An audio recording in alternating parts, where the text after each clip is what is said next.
New Thought Media Network. We are a global broadcast network of positive music, media, and entertainment, inspiring humanity's evolution along the journey of enlightenment and creating a world of love, peace, empowerment, and prosperity for all. New Thought Media Network. Positively inspiring.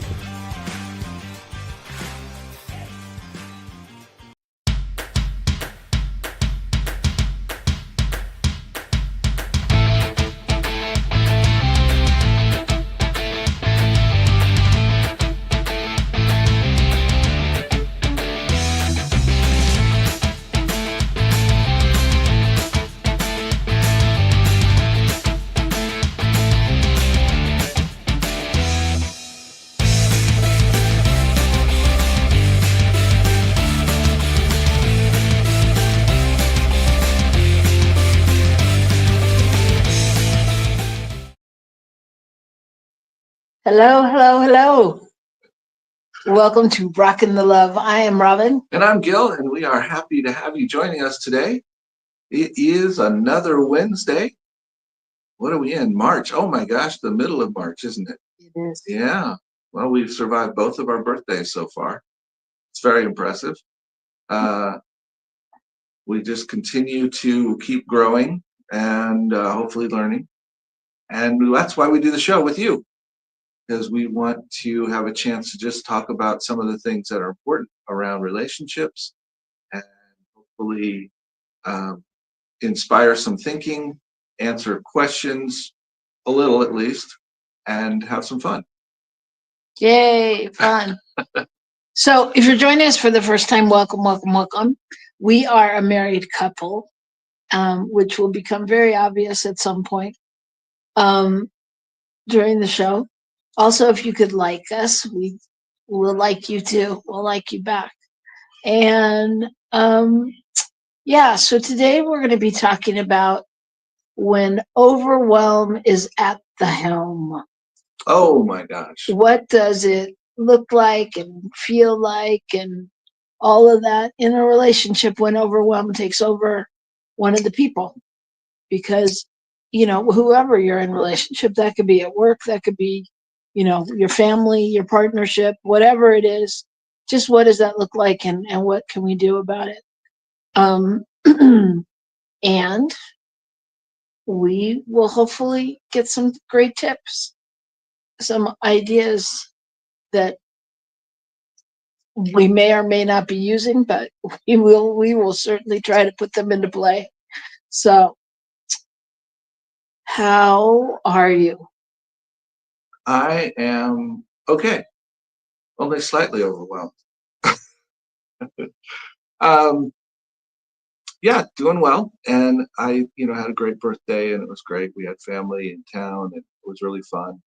And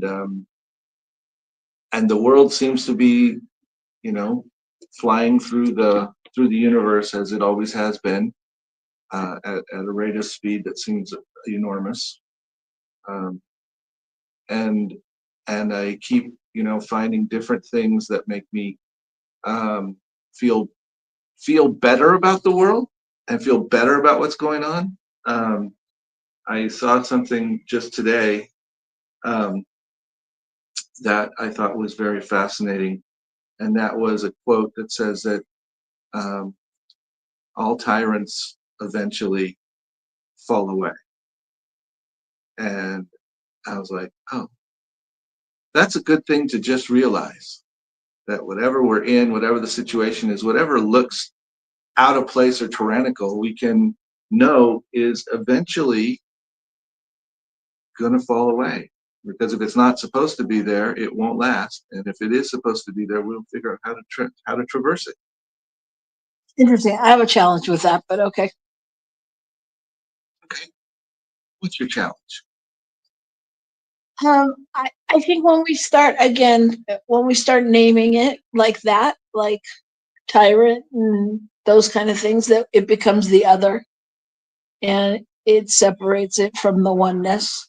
Mm-hmm. I would rather live into the, affirmation that spirit is bigger, God is bigger, whatever you however you frame that one, Mm-hmm. than anything I could be seeing or experiencing, that there's more than that.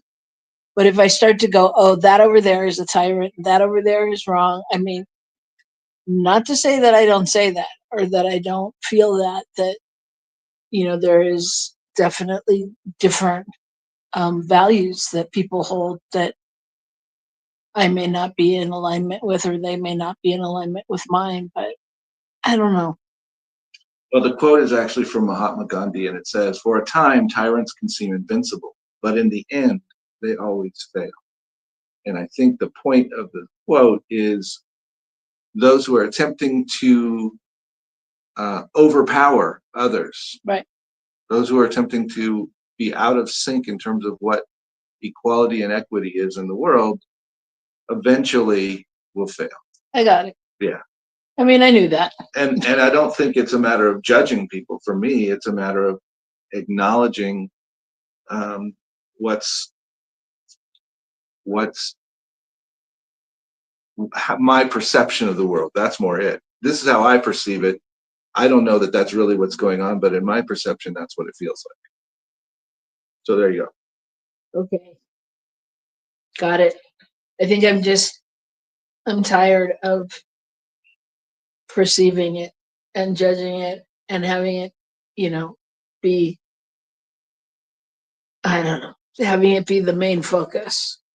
Mm-hmm. So I hear you. All right. So that's that. So, okay. Okay. Yeah, your week was good.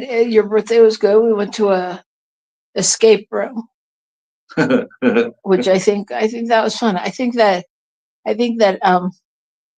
practitioner corps and ministers should have to do that. Ministers should have to do it with their practitioners. Be in the escape room. Well, actually, I think you should get a group of I think this should happen in many arenas. A group of management or CEOs or senior ministers, and put them all into a room and tell them now that they have to work together to figure this thing out. Because I think that would be fascinating for some of us. Well, yeah, but I think some people do that. Some corporations. Right. I mean, I think it's a great learning. Yeah. But it was fun. We had a fun time. We would have not made it out with the zombies. We made it into the second room, but that was it. On the buzzer, we got into the second room and realized we weren't out yet. So. Yeah, so we'd be zombies. Yeah. But it was fun. It wasn't as scary as I thought they'd be. I think they were scarier when they started. Maybe. Because I think they really locked you in a room then and did all those things, and then probably the fire marshals came along and said you can't do that, and you know what I mean. I think it's changed. Because I remember people really being locked in the room until they were let out. Right. Right, and feeling like they couldn't. Yeah. Where at ours, the guy was like, "The door's open. If you need," and then he said, "If you need to make a phone call, you can." I was like, "Okay, all right." I cannot suspend my, disbelief if you're going to tell me I can go make a call. Right. So. Right. I kind of got the bathroom portion of it, but that part was a little tough. Yeah. So anyway, yeah, that was fun. Your birthday was fun. Family was fun. And here we are. And this is fun too. So I say, let's go to the good news.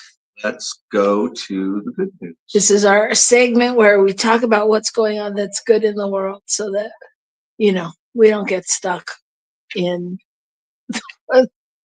tyrants and this and that.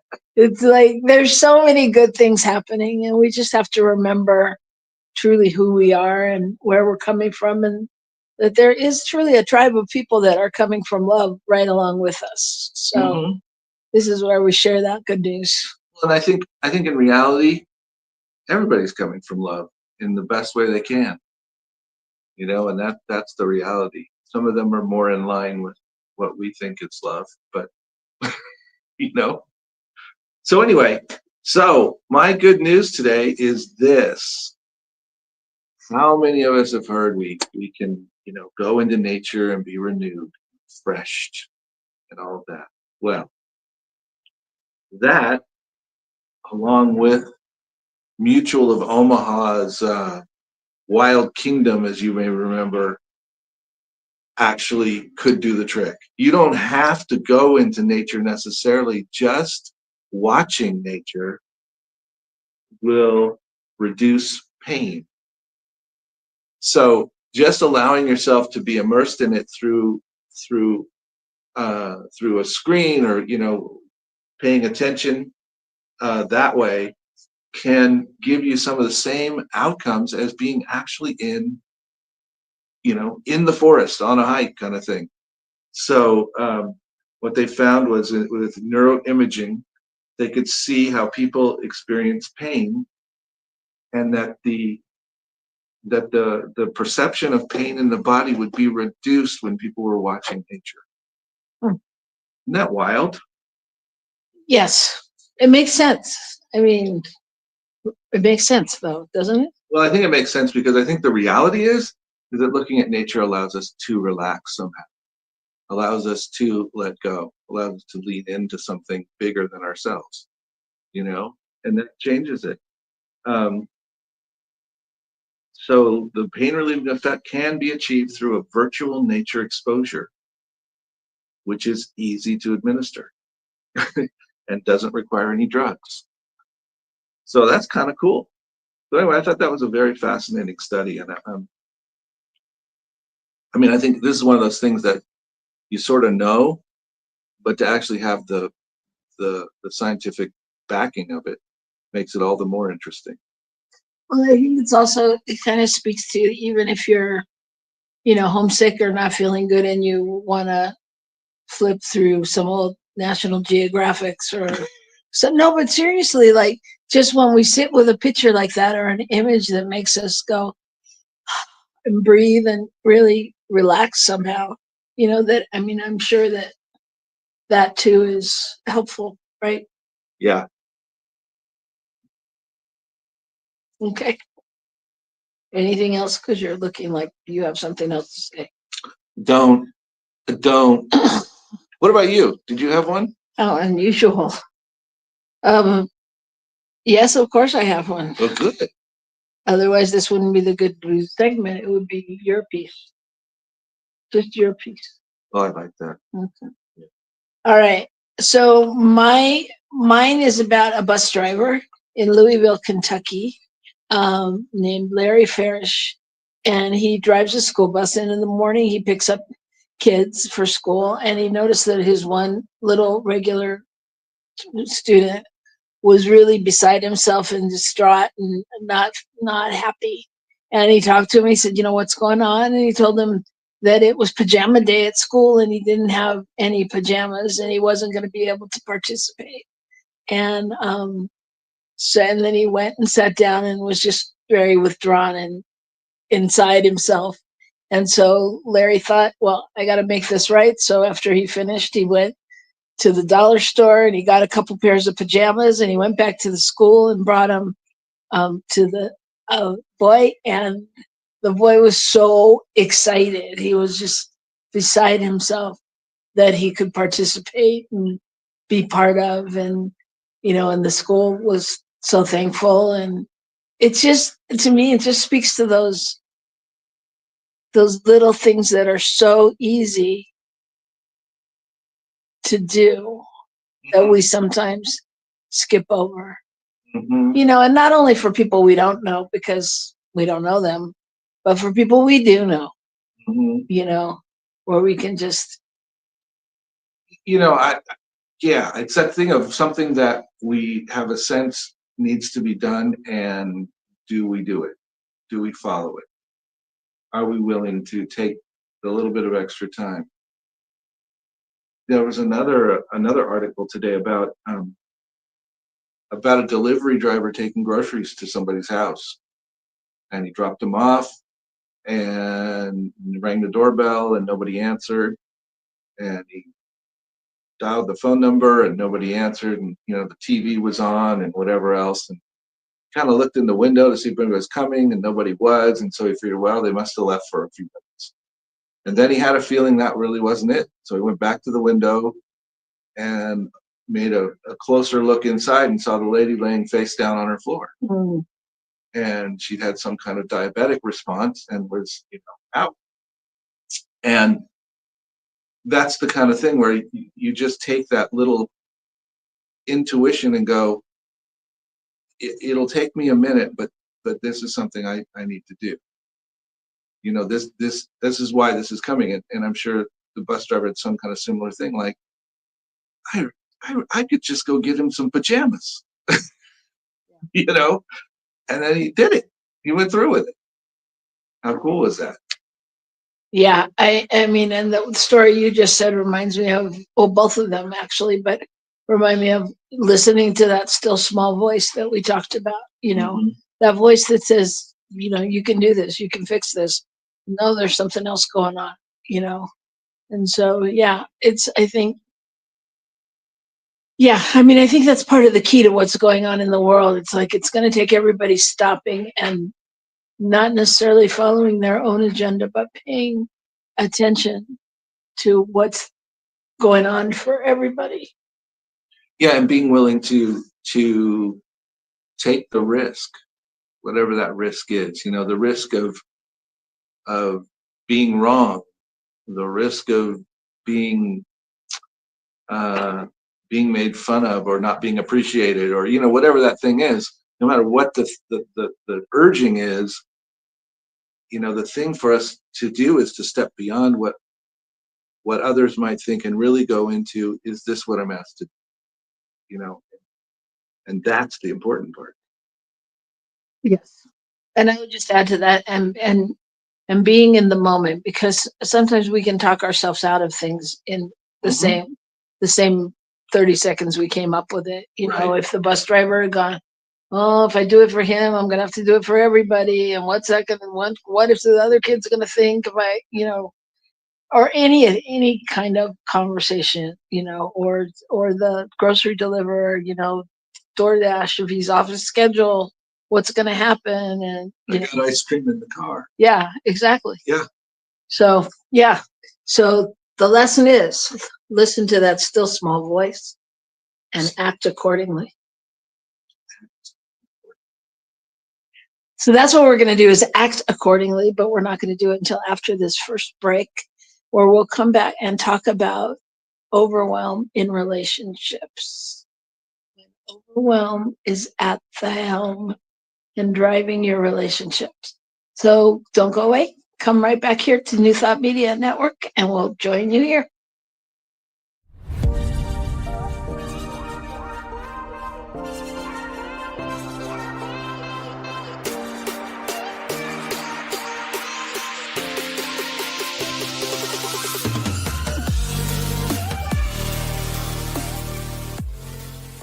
Please help us say thank you to our organizational sponsors, including the Hefferland Foundation, Affiliated New Thought Network, International New Thought Alliance, Science of Mind Archives and Library Foundation, Center for Spiritual Living Denver, Center for Spiritual Living Midtown, New Thought Philadelphia, Planned Happiness Institute, Summit Center for Spiritual Living, One Heart Retreats, Center for Spiritual Living on the Lake, Unity Kitchener, Unity Spiritual Center Ottawa, Om Center for Spiritual Living, Satya Center, Begin Within Ministries, Center for Spiritual Living North Jersey, Unity of Savannah, and the Center for Spiritual Living Seattle, as well as all of our individual donors. Thank you for being part of the New Thought Media Network. Please like, share, and subscribe. New Thought Media Network, positively inspiring. Welcome to Science of Mind Archives, your gateway to spiritual wisdom. Join us for our grand opening gala. Experience a weekend of inspiration.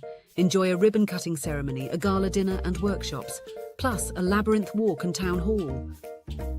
Connect with a community of seekers. explore spiritual teachings and resources, find your path to personal growth.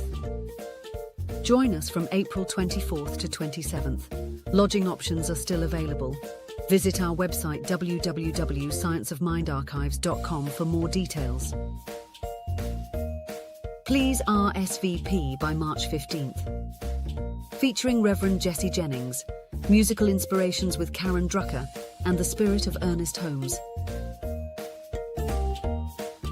Come celebrate our new home at Unity Village, Lee's Summit, Missouri, and please visit www.scienceofmindarchives.com.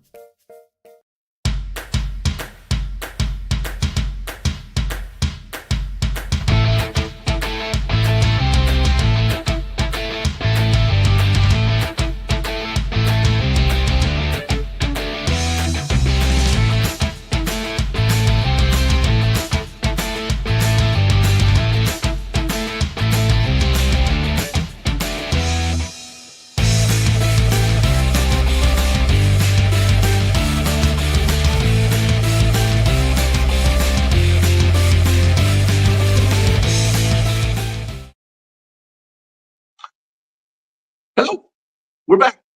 You're back on Rockin the Love. I'm Gil, I'm Robyn. and we're excited to be here with you today where we talk about relationship and just what it means to be in relationship with yourself, with your boss, with your employee, with your grandchild, with your whatever it is. We're constantly in relationships everywhere. And so talking about them, we believe, is helpful. So here we are. What are we talking about today? When overwhelm is at the helm of your relationship, when it's driving your relationship, what do you do? What do you do when, there's so many times, I'll speak for myself, but when I'm in relationship with you or our kids or anybody, and if somebody's stressed out, it throws the balance a different direction, or it brings about a new situation, or same at work. I think if you have a stressful time, like what happens when you're just overwhelmed and at the end of your rope? That's a really good question. And so I think, talking about this, you kind of have to talk about it from a couple angles. One is how or what do we do as a person who maybe is experiencing overwhelm? Mhm. And then how and what do we do as a person in relationship with someone who's experiencing overwhelm, right? I mean, of course, there is the idea sometimes of certain relationships create overwhelm, and sometimes people don't really realize how the way they are in a relationship creates overwhelm. So there's kind of all three of those things going on, depending on which one you're talking about. But any one of them requires us to think outside the box that we're in, right? Whatever that box is, whether we're the person having the overwhelm, the person trying to be with the overwhelm, whatever. Yeah, I mean, I'm not sure, but yes, I imagine that's correct. But not only thinking outside of the box for me, it's just utilizing different skill sets that might not be the standard everyday norm. You know what I mean? Like, I don't know, you have to think, I guess, outside of the box or something. Well, sometimes when one is in overwhelm, it can be very difficult to notice, to acknowledge, to whatever, how it's affecting relationships that you're in. Because the feeling is there's too much to do. I can't do it all. I don't want to do it. Whatever it is, that's So yeah, let's identify it for you. What are the feelings of overwhelm? What are the signs or the feelings that indicate your partner or yourself, I guess, are in overwhelm, or that someone's experiencing overwhelm in a relationship? But for me, I think it comes when when I feel like I don't know how to successfully complete whatever is in front of me. Mm. You know, and because it's not, and it's not always what's exactly in front of me. It's the more I sense that there's more stuff in front of me, then the overwhelm happens, and then even the smaller parts that I could deal with easily become part of the process of I can't do all of this kind of thing somehow. And I think also the feeling for me, overwhelm is connected to a feeling of inadequacy. So, Yeah, interesting, because I don't I don't want to generalize, but I'm gonna just say in our relationship, what I recognize is what I would normally attribute more to men. And I think that this is just I am, what's the word? uh, Okay, thanks. I am, it wasn't that. Oh, uh, I'm trying to, I mean, anyway, I don't want to stereotype, but I think this is common knowledge that, like, because you said it, you said that you feel inadequate, that you can't, you right. don't know how to do something. And I think that freaks boys out more than girls on some level, because you have whatever tape you have running about what you're supposed to know how to do. Right. So that is one thing, I mean, I have learned from being in relationship with you, is that when that happens, to make sure you know that you are adequate. It's okay that you don't know, how to put the Grand Marnier whipped cream on the French toast, or how to make it. You know what I mean? That you don't have to know everything. But I mean, I think it's different what throws people into overwhelm. I mean, the same basic, idea, but like that, because when I'm overwhelmed, it's not because I don't know how to do it. Generally, I mean, I don't, that feeling doesn't resonate for me at all. It's more about, there is so much to do, and how am I going to get through it?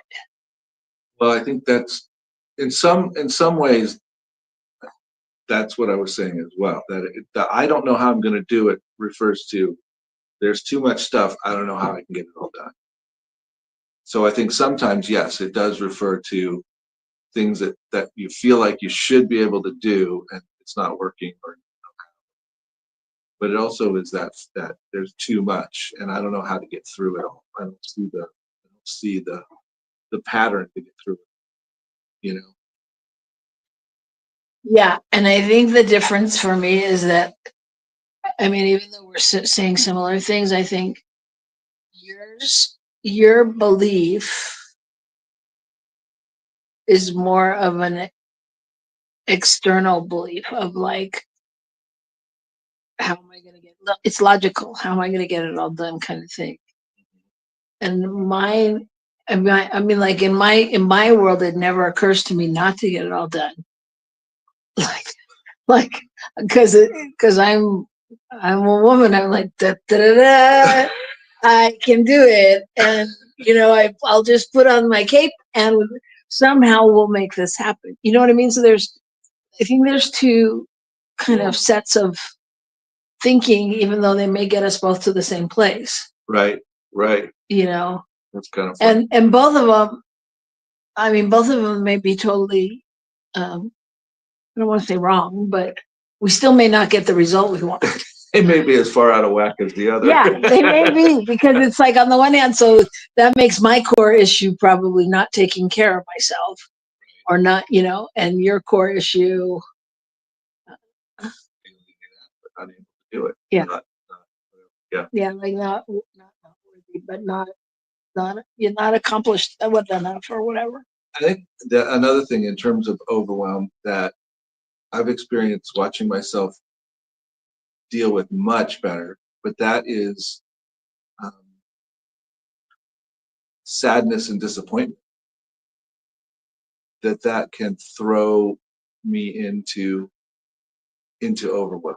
And I really been grappling with reframing, being able to hit it head on and then to allow it to be done and move on and not get stuck in it, Yeah, I do know, because is my next question. I mean, in leading us on this path and trajectory. So if you're feeling like that, if we're both feeling overwhelmed at the same time, we've got, two different kinds of uh, in ways, whatever. And so how does that impact our connection? What does that do to our relationship and the overwhelmed and the emotional and the spiritual connections between us, or between anybody, between partners, between your boss and you, whatever it is, and because it obviously throws it one way. Yeah. Well, I think another thing is to be able to acknowledge the sadness or the frustration with something, some situation outside of our relationship. Be able to acknowledge it, then move forward. And that's An another area key of thing. growth for you? Maybe, but I think I have grown incredibly in that. And Yeah, I think you have demonstrated it. to. I think you have to. I think I've demonstrated that I can do that in a whole different way. I may still have a limit. Well, I don't somewhere. even know if it's a limit as much as it is in the heat of the moment. Mhm. You can't go there. And I mean, I think that has a lot to do with traits of male, female, yin, yang, whatever. That your pattern is in the moment. That's not what you do. You don't go to a place of talking or breathing and then going, now I get it. Now I see clearly through the forest. Whereas, again, I tend to do that a little quicker because I'm like, I need to get to the end of it so I can keep moving.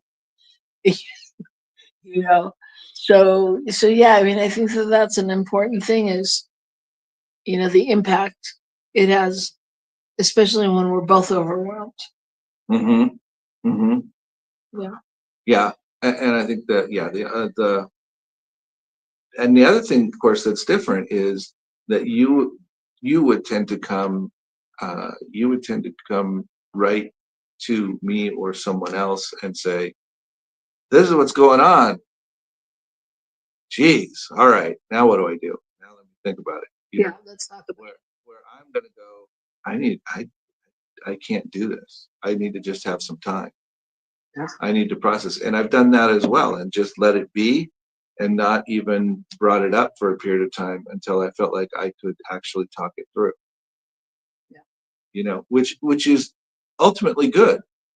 Because it results in better results all the way around.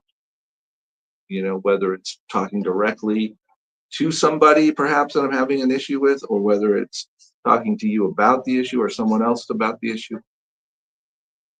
If I'm just in that place where I'm overwhelmed, hurt, angry, whatever, then it's not gonna help. Okay. Does that make sense? Absolutely. It's the same for me. I'm just quicker.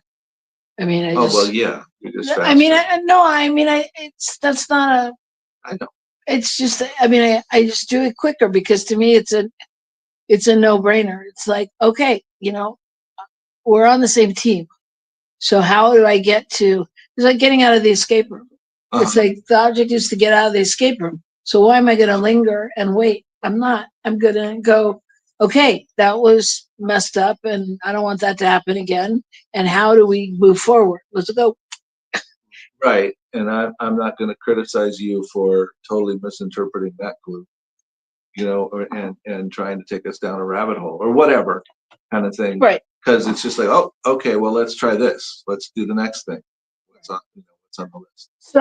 So in that interim of time, what is the technique or what is what do you do to ground yourself, to come back when you're saying, I need a minute? What is it that would be helpful for everyone to hear of how you take that space, or something? It could be something I've done that has helped you take that space, or allowed you to take that space, or that keeps you from taking that space. Any of it, we can flip it. But like, how do we give a tool? It's very interesting because in some ways I have no freaking idea what I do. What I know is that I guess the biggest thing I do is allow for the possibility that it's all good, which sounds pretty mamby-pamby on the one hand, but to allow for the possibility that whatever's going on is going on for a reason, and I may not see it in this moment, but I need to just not get involved in deciding what it all means. Because once I decide what it means, then I'm going to tell the story about what it all means. And that is generally where the overwhelm is, because how I see it is overwhelming me. Right? Mm. So if I can let go of telling a story about the facts and putting them into a story that I believe is true, if I can step back, go, okay, I'm just going to receive this information and be with it, and then let me take the next step. Let me ask a question. Let me just share that this feels hurtful, but I'm willing to go back in, or whatever it is. Does that make sense? It does. It does. Yeah. Yeah. I think for me that I don't know. I feel like my answer is always the same to so many things, but it's really about breathing. It's really about the breath for me. It's really about just taking a breath, taking a beat, and just recentering in my body. And then I'm able to assess, what's the truth here? Is that the truth? Is this going on? Is this happening? And again, I go to the place of knowing, with my partner, or people, my family, people in my close circle, that generally, for the most part, it's not their intention. If it's a hurtful thing, or feels harmful, or feels a certain way, I have to stop and breathe in and know the truth of them and of myself. And I mean, that sounds like a long process, but generally it happens in a breath, or two, to really just be able to center and to ground and refocus. Well, yes, and I find that it's sometimes the biggest difficulty in the overwhelm thing is when I'm experiencing things that I'm having to work through, and then um, I feel any kind of criticism or whatever from you, then I am just totally, I don't have the capacity literally to deal with it in that moment, or I haven't figured out how to have the capacity yet. Well, So sometimes it just I can't.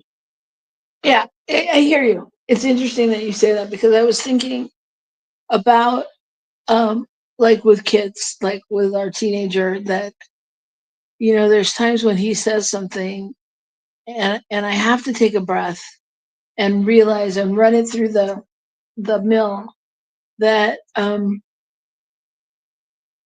it's not personal. He doesn't mean it. Yes, he's trying to hurt me in some way because he's hurt because he can't do something he wants, but it's not personal. It's not personal. It's just him reacting. And I was thinking, when you said that, especially when you say, when you give me a criticism, is that what you said? I don't know, maybe. I mean, I think you it's said something that. that feels like one or is one. I don't know. So something that feels like a criticism, and I get it. It's not the right time for you to hear it or whatever. But in my mind, if that was me, there would be there's a transaction that happens in my mind where I go, okay, it's not personal. I have to keep going to Miguel.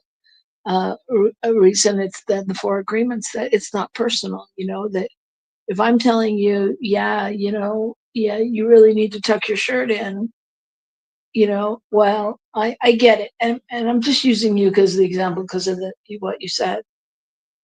I mean, I get where it could sound like a criticism, but at the end of the day, if you go, she's on my team, she wants me to look the best I can look. Other people are going to be looking, going, why didn't he take his shirt in? I mean, those kind of things. I don't know. Well, I think the thing there is the piece that's different is where one is with the entirety of their life, the entirety of what's going on in their life. For me, when I've had to utilize those skills over and over again with all kinds of interactions, then I sometimes literally don't feel like I can do it again. And so should I? Yes. Do I eventually? Yes. But it's not going to happen in that moment, at least sometimes. Because what you're saying is absolutely right. But the question is, does the person who's in overwhelm have the capacity in the moment to do that?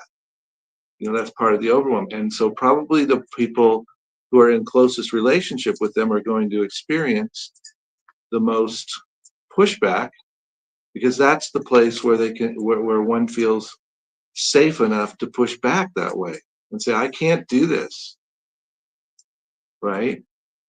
Even though ultimately we probably can, but in that moment, that's where it is. So, okay, so in that moment, how do partners find a safe way to communicate and to move to the next place and to support the moment? Because I think I don't know, because something about the moment for me, I mean, I don't know. I feel like we're talking about in the moment, and in theory, a conversation with my partner should bring me back to baseline. Well, If anyone should be able to do it, it should be something that you say and that gives me, it's like having a safe word or something, like takes me back to a spot where I go, oh, everything's okay. yes, but sometimes I think we all need to hear that somebody else is hearing us and seeing us and acknowledging that is maybe not an easy spot for you right now. How can I support you in this moment, or that kind of thing. And I think we both try to do that for each other, but and I think sometimes you do it. You don't wait for the how can I. You just go out and decide what you're going to do that's going to support me, and that's often perfect. But I think it has to do with feeling acknowledged and heard and not criticized for my inability to function in the best way in the moment. Somebody going, oh, I hear you. There's a lot of shit going on. How can I be there? What do you need? That make sense? Yes. It does? It's good. It makes sense, but I mean, I think we've gone a little off topic in that, we're talking about when somebody's overwhelmed and how we come back, how we get back, how do we, communicate our feelings to each other without causing more overwhelm or more escalating, tension or conflict. I think that's what I was saying. Sometimes, it goes back to the, I'm in 20%, can you pick up the 80? Uh, right now. So that's part of the thing sometimes is how can we show up? How can we show up for our spouse to support them through to the other side of overwhelm sometimes, or with that other person, uh, and and acknowledge that they may that they're working through something, and yeah. support them in that process rather than getting, like you said, taking it personally, deciding that, oh, now they don't care about me. They think I'm just evil, kind of a thing. Well, I think you hit on something that I was thinking about when I was looking at the topic was the Brene Brown quote or philosophy on marriage, that marriage is not, everybody a 50-50 thing, that everybody brings 100% to the table, and some days I have 80 and some days I have 40 and all of that. And I think, but even that, even just if you're utilizing that, even just being able to say, hey, I got 40%, and letting the other person know where you are brings you to a baseline that then you can communicate from. Because, if you've got 20%, I'm probably not going to go into how you could have done it differently. If you got 60%, I may be able to say to you, well, how about if you do this? And you may go, oh my gosh, that's a great idea. But I think, so how does one get to that place where, where we can learn from our overwhelm, and it can teach us to, teach us better ways of communicating. Well, I think you said something really interesting there, and that's about acknowledging where we are and saying, this is what's happening for me right now, and that's where I am. So I'm doing the best I can with this, but this is what's going on. And being able to, as another person in the relationship, hear that and go, okay, let me figure out how to be with that. And the danger there is that somebody might become dependent on just telling other people, oh, I'm doing the best I can right now. Can't do it. And pretty soon it's like, yeah, you're not really trying that hard because you're always asking me to pick up the slack. So there's that give and take there.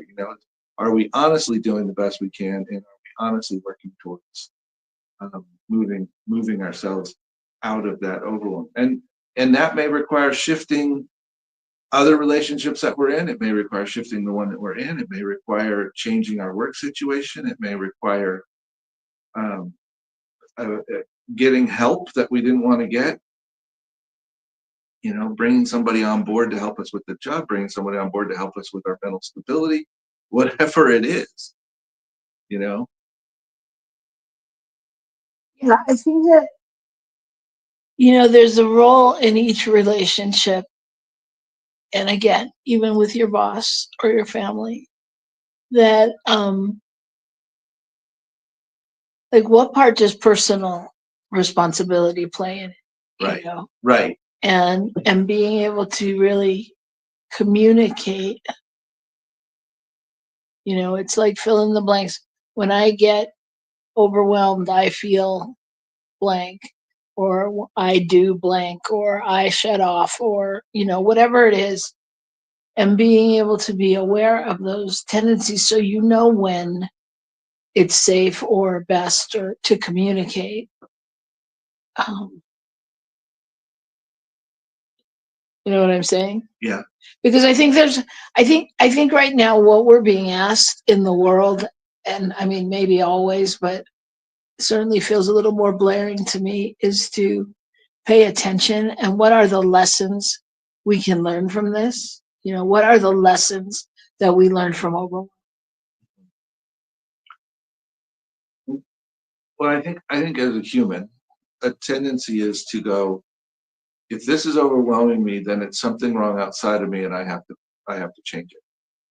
I have to push it away. I have to cut it off. I have to whatever.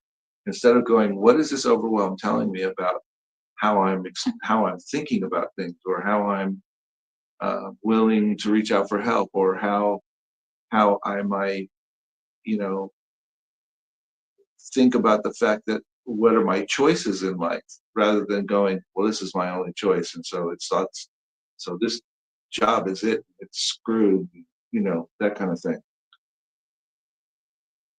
Does that make sense? I mean, that's the part about the learning piece, that there's so many different ways that overwhelm can teach us about, you know, how we process things, how we let other people into the mix to support us, how uh, all those things.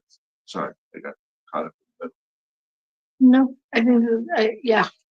And I think there's also, there's also a point in overwhelm for people that can be the point at which they need to seek help, from others, or from a group, or, from a coach or a practitioner or whatever, and and sit down and really figure out some things, like, okay, this isn't working. What do I need to do? What do I need to let go of? I could tell you, in my experience of overwhelm, which I am currently in, I'm pretty clear that I can't go see anyone because they're going to tell me what I already know, and that's going to piss me off. But that I need to let go of things, that I am doing too many things, and not enough of them are focused on my joy. They're focused on stuff for other people, which means for me that I'm always meeting somebody's deadline, or there's more than me involved for the, you know, for knowing it's complete, which puts a different layer of, responsibility or pressure kind of thing on me. So, I say that just to say, so when does someone, when do you seek a coach or a life coach or a practitioner? And when do you say no? What? Yeah, exactly. When do we allow ourselves, to decide that if I'm going to be in service, I have to figure out where I'm to be and where I'm most effective, not just take on anything people suggest that they want me to do. Because I may be able to do a bunch of things, but is that really where I'm being of the most service? Or is that just making it easy for someone else in that particular situation? Yeah, and I imagine as a minister, and as ministers out there listening, that that's actually kind of important for your church, is your centers, your boards, your all of those things, because every church I've been a part of, there's always it's always out of balance. It's always out of balance, and it's always that there's not enough volunteers, and then, practitioners step in, and then they're doing too much, and and so it grows and grows and grows and grows. And so how do you keep that? How do you create the space to be supportive and nurturing and okay if you can't, sign on the dotted line in blood and be there every week to do everything? Yeah, and attempting to be everything to everyone, and attempting to do everything puts us in a position of potential overwhelm for ourselves. So, first off, and second off, in a position of, for those of us that struggle with inadequacy, feeling more inadequate, because it becomes very difficult to accomplish any of those things well, or on time, or whatever. Uh, so learning discernment, learning when to say, that's a great thing. It's not mine to do, but it's a great thing, or whatever, to to allow myself to input, the gifts that I have into the things where those gifts are really going to create something. And if I'm spending all my time barely getting other things done, then even those areas where I really shine, I'm not going to shine because I don't have the energy, the time, the whatever to do that. All right. So the overwhelm has to teach us how to take, in a certain way, to take control of our own mind. So, as you may or may not know, both Gil and I are overwhelmed in our relationship, and so I would leave the show with this question today, and this question for you. What is one thing that you can, I guess, commit to or offer up? I don't want to say commit to, offer up into our relationship to reestablish the balance? Into our relationship, particularly, or into the life so that I can do it better in our relationship? I'm just curious. But I meant our relationship, but any answer is fine. every answer is a good answer. Yeah, every answer is a good answer. Because what I was first thinking when you started to say that was what I would offer up is letting go of the idea that everything is our responsibility to fix, or one's personal responsibility to make right, make whole, make whatever. That a lot of things are not our responsibility to do. Our responsibility is to act in integrity with whatever our role is, but not to make somebody else feel or do or be anything. And that takes a lot of the stress off of the person who's making those choices, and which allows there to be a much less stress and overwhelm in their relationship, which would improve their relationship. All righty then. I think what I would offer up is just committing really to taking that breath, to taking that moment, and to reacting from a place of, am I checking in with myself on, am I acting from love? And if I'm not, going to that place of acting from love. Mm-hmm. And that's absolutely key. Not snappiness, not overtiredness, all those things. So that is my suggestion to the world, to check in. Where are you coming from? Are you acting from love? And remember to breathe, people. The world needs breathers. Keep breathing and keep rocking the love. And if you want to know some more practices and things, join us tomorrow on Girls Behaving Metaphysically at 3 p.m. Mountain Time, where we will also be talking about balance and some different practices to get there, so it kind of flows together. So that's our story, everybody. Thanks so much. Have a great day, a great week, and we will see you next time on Rockin the Love.